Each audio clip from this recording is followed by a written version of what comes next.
Hello guys, good morning. Nandito po ako ngayon sa roof deck ng bahay namin. Papakita ko po sa inyo kung paano ko na-maximize yung area dito sa itaas ng bahay namin. Ito po yung mga pananim kong mga gulay, mga ricados, may turmeric na luya, talong, kamatis, sili, sa may ni-insert ako na mga sibuyas na dahunan para hindi masayang yung area.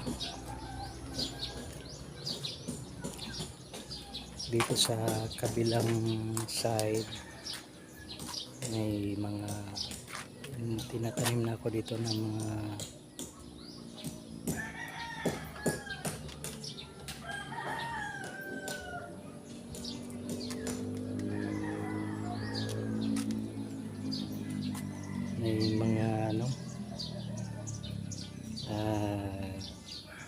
strawberry.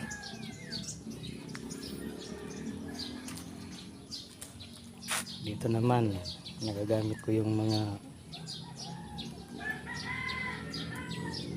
tinatapon na mga lagyan na ng pintura, mga baldi na mga sira na.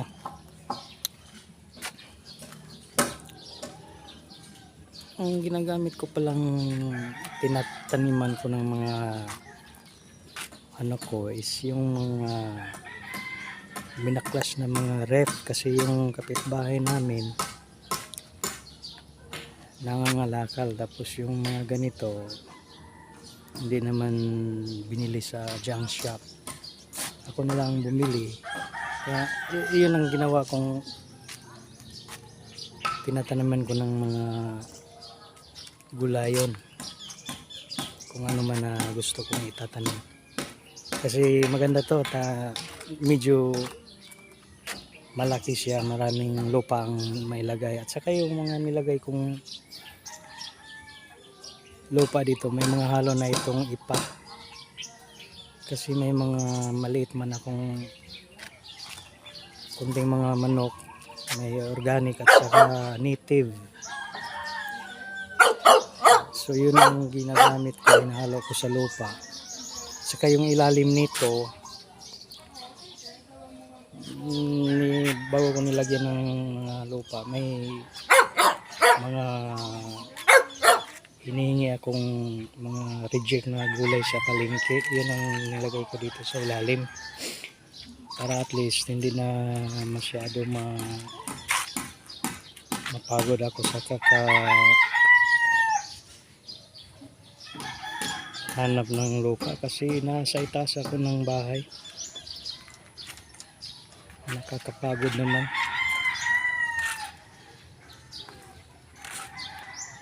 Ito may mga mga kalamansi, dragon fruit, may kiat-kiat,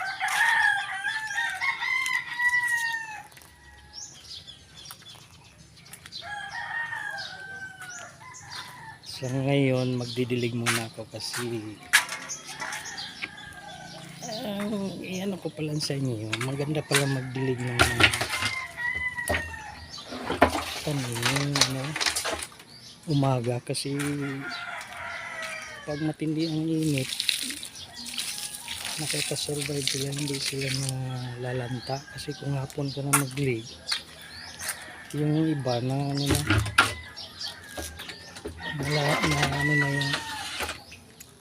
hindi nila kinaya yung init.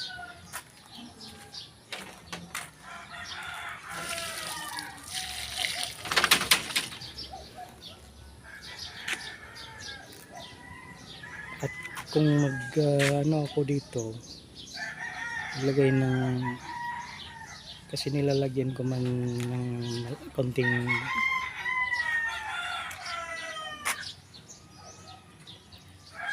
ano, yung fertilizer, yung triple 14, kasi pang ano lang,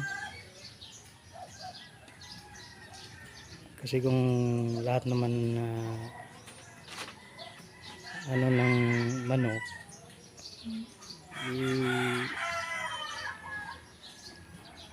ang dahon lang ang lumalago, hindi masyado nagbigay ng bunga at saka bulaklak. Kaya kailangan talaga yung may konting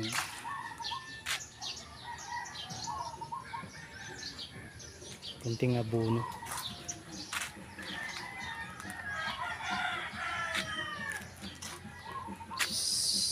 So dito lang muna.